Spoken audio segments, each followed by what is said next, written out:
Skyway is this wonderful collaboration between local museums in 4 counties around the Tampa Bay area. So it's this wonderful survey of visual art, and it's so eye-opening because you realize how many wonderful artists are in this region. This is the first time I've ever shown at the Tampa Museum of Art, so having grown up in Tampa and this, being my local museum for most of my life, it's really an honor to be able to present my work here.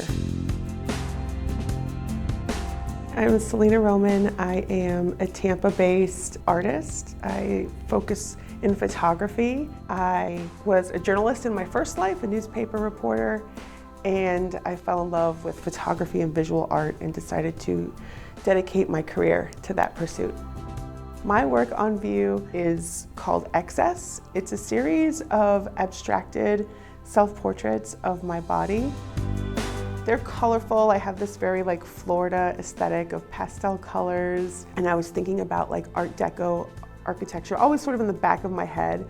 With the work of myself, or of the Excess series, it really was just a continuation of what I've been interested in for a long time. Trying to make my body appear maybe architectural or monumental in some way in these photographs.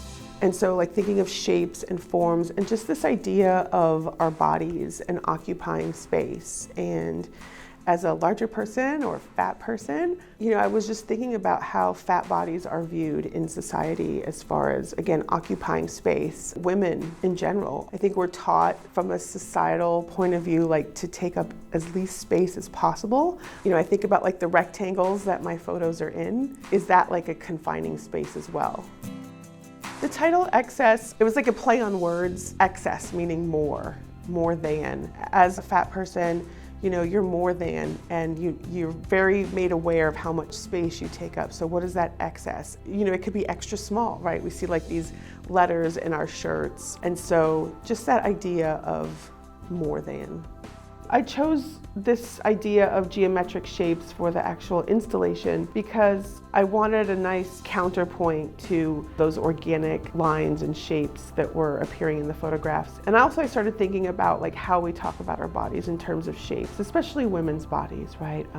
We have triangles and pears and hourglass and avocado shapes.